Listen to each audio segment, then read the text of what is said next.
Obesity, diabetes, and chronic diseases are rising. Is it something in the water or the air or something in what we eat? Many blame ultra-processed foods as the source of the problem. Is that so? What does the evidence tell us? Dr. Bobby, what should we do? Listen, and I'll share with you what I've learned, what I do, and what you might consider.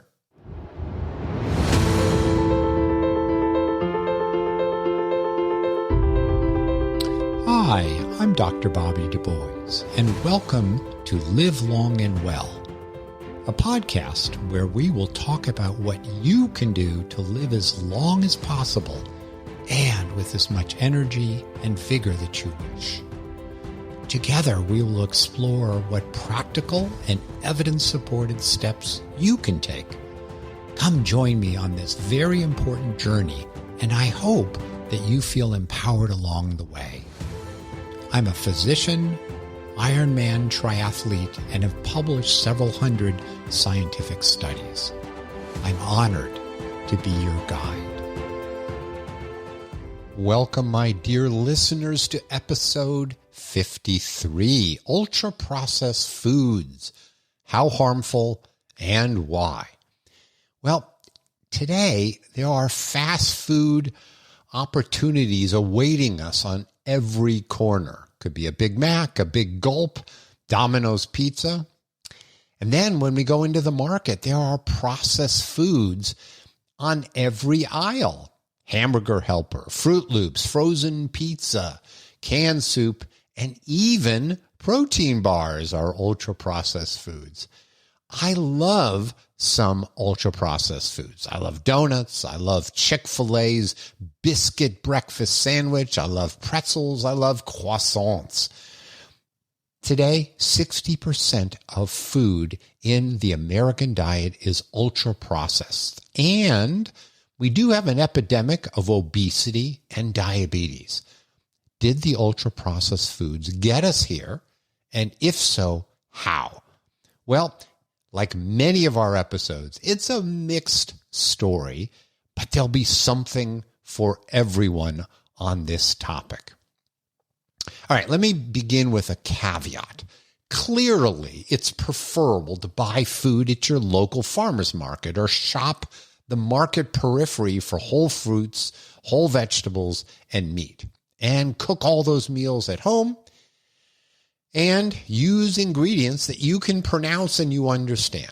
Now, that approach, which is ideal, is likely to be costly and take a lot of time to prepare.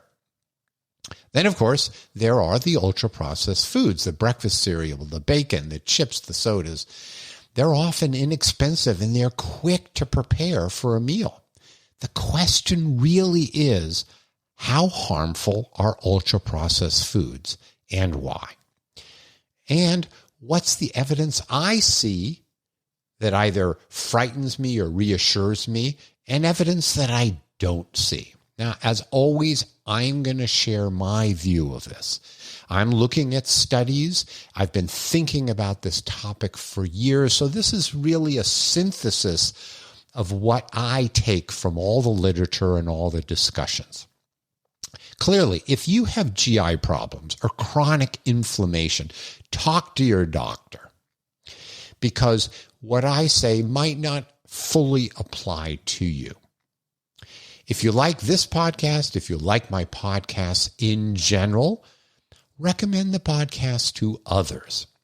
I'm about to put together a survey to you, my listeners, about ways that my podcast might have changed your life and your approach to health.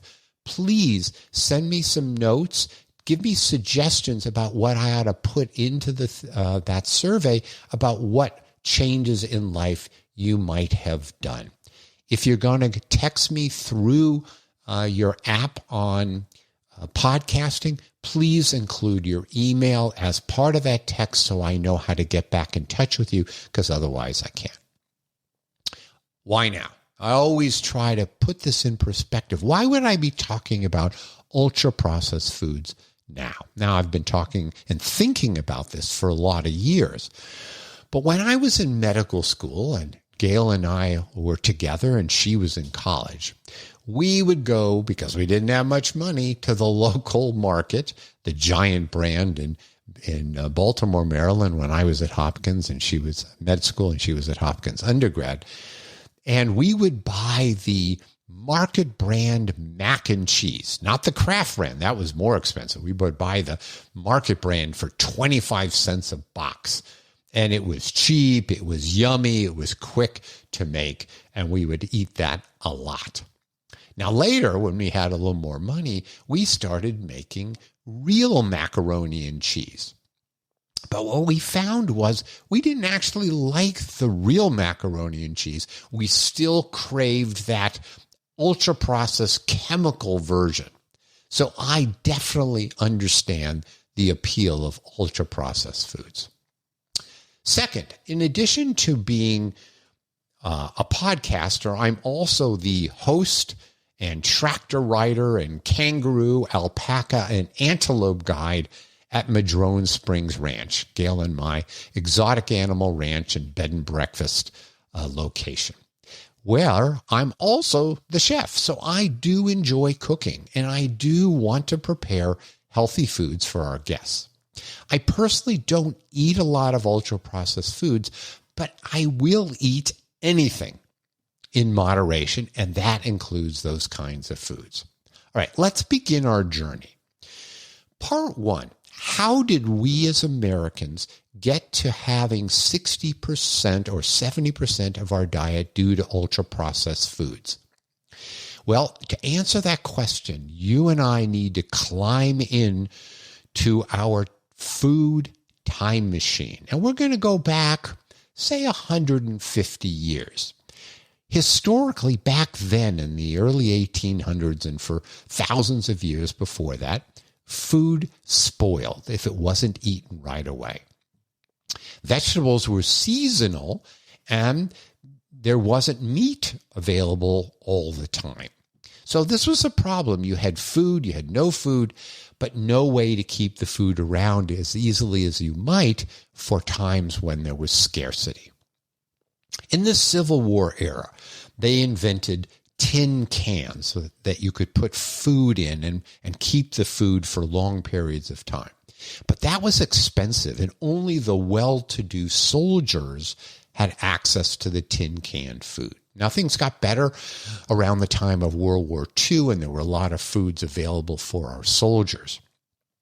After World War II, there were concerns worldwide and in the U.S. about not having enough food. At the time, we spent about 22% of our budget on food. That's a lot of money that we spent.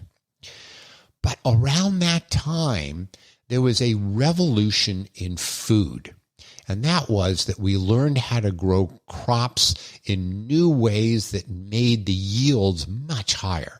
We created new fertilizers and pesticides, and there turned out to be now an explosion in the amount of grain and corn that was available in the 1950s, 1960s, 1970s. With all of that grain and corn, it led to a glut of cheap white flour and the production of high fructose corn syrup. That's basically a sugary substance built from corn, and since we had so much corn, there's a lot of it around. And all of that flour and high fructose corn syrup led to many tasty sodas and drinks and pastries and cookies. Also during the 1950s, there was a real focus on convenience. Could we help the American homemakers make meals more quickly and easily? So there were a lot of canned soups that became sauces and frozen dinners. Some of you may remember in the 1960s, there was a Stanford professor by the name of Paul Ehrlich. And he wrote a book that was incredibly popular called The Population Bomb. Basically, we were going to outgrow the planet. Too many people being born and living on our planet, not enough food. Well, here's the good news. Malnourishment, which was about a third of people in the 70s globally has now fallen to about 8%. And food, which was 22% of our budget, is now about 10%. So we solved the scarcity and food cost problem with better engineering, higher yields, cheaper calories, and ultra-convenient foods. And that was built around what I just said. So we had the flour, we had inexpensive sugar, we had plentiful vegetable oil, and salt. So, as I said, today's ultra-processed foods make up about 60% of the American diet. And today, those foods don't spoil as quickly. They look good. They have a pleasing texture. They're often inexpensive and really convenient. But they're also dense, lots of calories, easy to eat fast, and they nudge us to consume more. Like the commercial for Lay's potato chips many years ago, you can't eat just one. All right, so that's how we got here. So we can get out of our time machine and now go to part 2. What are ultra-processed foods? Justice Potter Stewart, who was a justice on the Supreme Court in 1964, wrote about obscenity.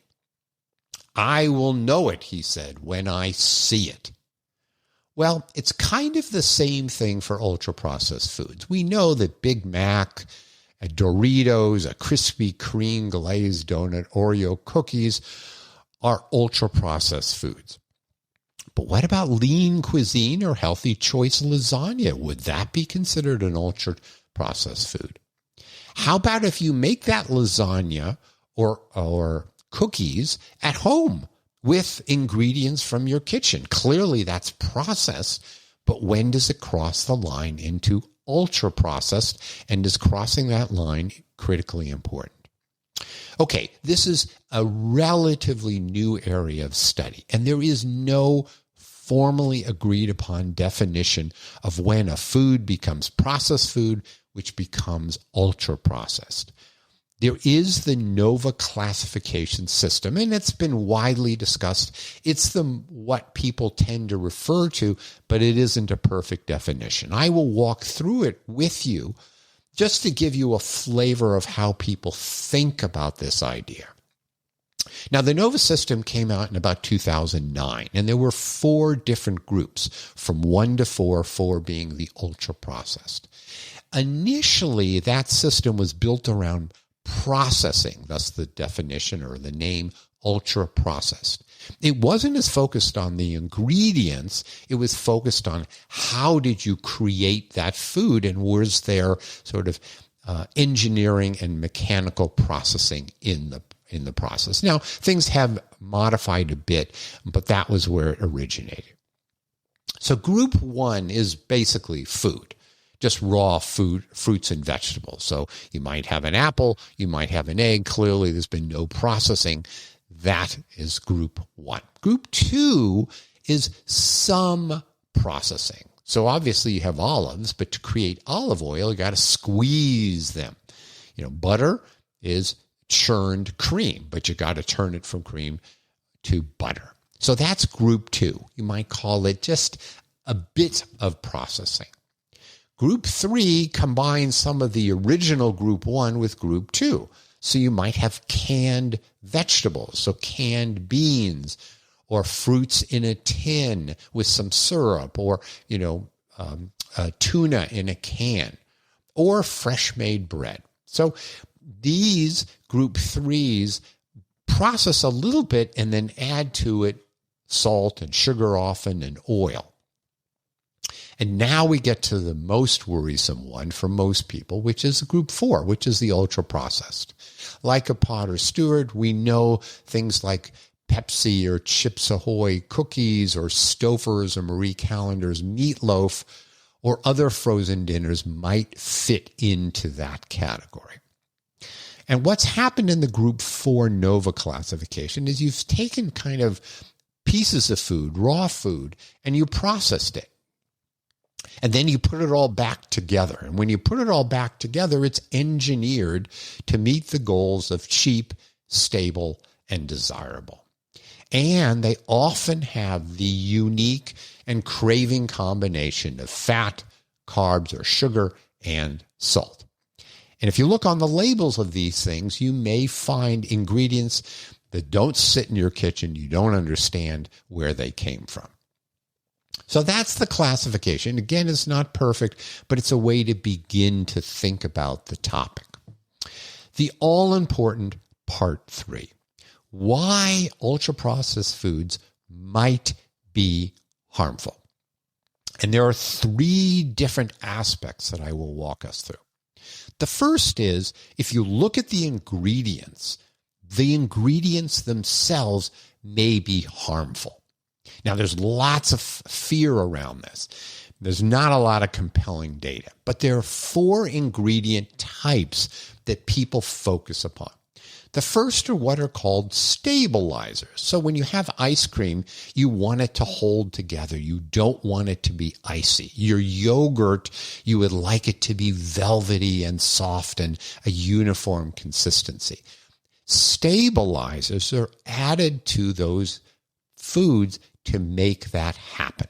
And there are things like guar gum or carrageenan. Now, people are like, oh my gosh, these things that are added to the food, they must be bad for us. Well, a lot of this stuff is from vegetables or fruits. So carrageenan is from seaweed. Obviously, it was extracted from the seaweed. Now, there are some stabilizers that are kind of manufactured, man-made. But a lot of this stuff is stuff that originated in fruits and vegetables. The second of these additives are what are called emulsifiers. Basically, you want to keep oil and water together. You would like a salad dressing that doesn't separate. You'd like peanut butter where it's all uniform and there's not the oil on the top and the other stuff on the bottom, which is difficult to stir up. So emulsifiers are things like lecithin, which may sound like a big deal, but it comes from soybeans. There are also mono and diglycerides. Now, those are manufactured, but they come from hydrogenated fats. So again, some of this is natural, some of this is not. There are concerns that maybe the emulsifiers, because they're kind of bringing the oil and the water together, might have an impact on our microbiome. Again, the data is not all that clear. And the third thing that is an additive are preservatives, because we want a long shelf life. We don't want our food to get rancid or spoil. And so you'll see things like sodium benzoate or ascorbic acid. Well, a lot of this stuff comes from berries or it comes from citrus fruits. So again, just because it's an additive doesn't mean it's necessarily dangerous. And I talked in my bacon episode about nitrates, but nitrates are also in celery and kale. But there are things that are manufactured like BHA. And the last piece of the puzzle are various colors that are added, various flavorings that are added. The real question is, are these additives dangerous in and of themselves? Well, they are basically referred to as something called GRAS, G-R-A-S, generally recognized as safe. Now, there aren't large randomized controlled trials that really tell us these are absolutely safe, but they're generally recognized as safe. But clearly, the quantities of them might matter. Now, again, there are no thresholds scientifically derived about when you have too many of these additives in your diet or not. For me, the additive issue is probably not the biggest concern about ultra-processed foods. They're there, and as I said earlier, yeah, go to the farmer's market, make all your stuff together, yourself at home. But in and of themselves, they're probably not that dangerous. The second issue to be potentially concerned is not what we add to the ultra-processed foods. It's what's removed from the ultra-processed foods. So when you make enriched white flour, you're taking away the fiber from the wheat. And that slows down. Fiber would normally slow down absorption. So if you remove some of the fiber, then maybe that flour and sugary substances will go into your body quickly. That could be problematic. Also, in the processing, there's a lot of heat involved, and that destroys vitamins. But do keep in mind, when you cook at home, you're also applying heat, so it can happen there as well. Now, for some ultra-processed foods, we do add back some of the removed ingredients. So we fortify wheat, we fortify milk with vitamin D. So some of this is added back, but clearly not all the fiber and all the other wonderful nutrients.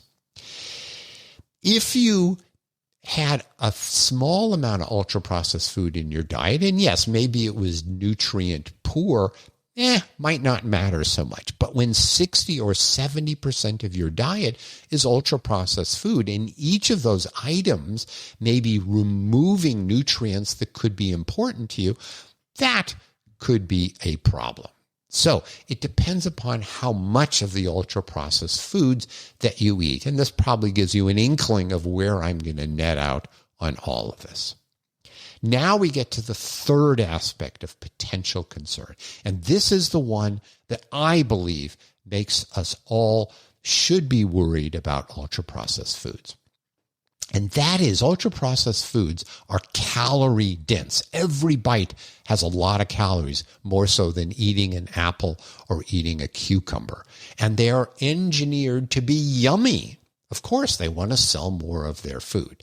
So it is the perfect blend of carbs or sugar, fat, and salt. That's why we love pizza. That's why we enjoy eating chips, and we want to eat more and more of them. And their texture is perfect. As I said earlier, there was that commercial for Lay's potato chips. You can't just eat one. So theoretically, this food will make us want to eat more and more. But the important issue is there are actual scientific studies that have been reproduced and, for me anyways, make it very believable. So one of the classic original studies was by a scientist by the name of Hall. And he had some people that lived in a metabolic ward. So they lived in a place in the hospital. They could measure exactly how many calories they ate. And it was a study to look at how many calories did people choose to eat when they had regular food or when they had a diet that was full of ultra-processed foods. So in this study, when people were on the ultra-processed food part of the study, they ate over 500 calories more per day. Probably because, again, they were energy dense and they were engineered so you just wanted more and more and more of them. And you ate faster because there probably wasn't as much chewing involved. So that was a study that looked at people of normal weight, but there's been studies of people that are overweight. Again, if you give them normal food for a week, then you give them ultra-processed food for a week. In this study, the overweight folks ate 800 calories more when they had the ultra-processed food diet. And then Dickens in 2025 had a study where, again, they crossed over between a normal diet and ultra-processed or an ultra-processed to normal diet, and they had about a 300 calorie more per day during the ultra-processed phase. So multiple studies suggesting that an ultra-processed food diet, you eat more, 300 to 800 calories. That means in a couple of weeks, you might have an extra pound of body weight, and you do the math over the course of a year, it could be 10 or 20 pounds more because, again, these foods, you love to eat them, and it's hard not to eat more. Not that you can't stop eating them, but that you naturally tend to eat more. This is, of the three aspects of ultra-processed foods, this is what I worry about most, because the weight leads to potentially diabetes, heart disease, cancer, cognitive decline. Okay, part 3. What do I think, and perhaps for some of you wondering, what do I actually do? Well, whole foods really are best. Remember our time machine. We wanted to have foods that could last longer, they were inexpensive, and they were convenient. Now, it's true, some of the ingredients aren't ideal, although I'm not personally that worried about the additives so much. The removal of nutrients, as I talked about, that could be a problem if you're not eating much normal food. If all you're eating is ultra-processed food, you are probably missing out on important ingredients and nutrients. Would a multivitamin help? It might, but you still would be missing other things. As I said, what worries me the most is ultra-processed foods can easily lead to weight gain, which puts you at risk for all those diseases of chronic illnesses that are happening over and over and more in the United States. So if you have a weight problem, do think carefully.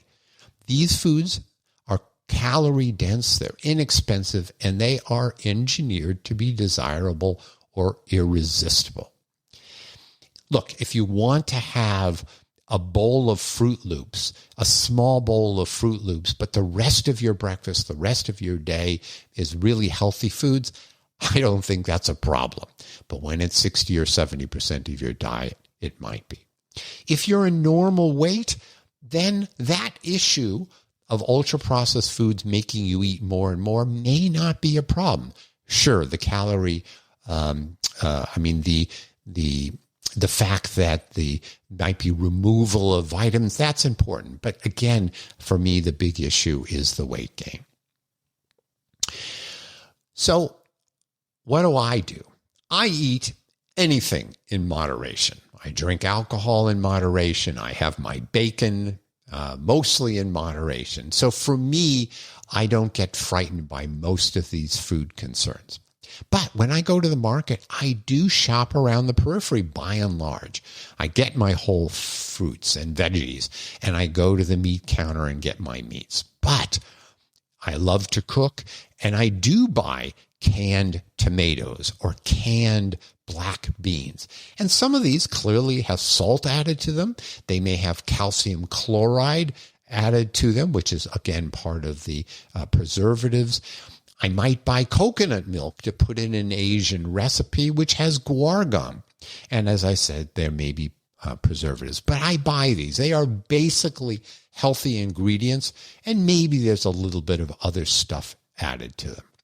I don't eat frozen pizza. I don't eat frozen lasagna. The only frozen foods I really eat are I'll buy frozen fruit for smoothies, and I'll buy frozen peas for cooking for dinner. I don't eat Hamburger Helper. I don't eat packaged, easy-to-prepare items. Look, as I said earlier, Gail and I love artificial flavored mac and cheese, even though there is actual cheese supposedly in them. And I love Jif peanut butter. I love the taste, the texture, and yes, it has hydrogenated oils, it has sugar, and it has some salt. But like those episodes on bacon and alcohol, I enjoy things in moderation. My weight is fine, but if it were not, I would be more careful about some of those items in my diet. If I had diabetes or uncontrolled high blood pressure, I'd also be careful about the salt and the sugar. And if I had unexplained illnesses or inflammation, I might try a diet without ultra-processed foods using the N-of-1 approach. So are ultra-processed foods truly the evil that we hear about? I think it's a mixed story like so many others. Let me know what you think. Have I confused you, or has this been helpful to you? And again, tell others about the podcast. I hope you live long and well and that you eat healthy, but also give yourself a chance to truly enjoy foods that you love. A few ultra-processed food indulgences shouldn't be too big of a problem. Thanks so much for listening to Live Long and Well with Dr. Bobby. If you like this episode, please provide a review on Apple or Spotify or wherever you listen. If you want to continue this journey or want to receive my newsletter on practical and scientific ways to improve your health and longevity, please visit me at drbobbylivelongandwell.com. That's doctor as in DR, Bobby, livelongandwell.com.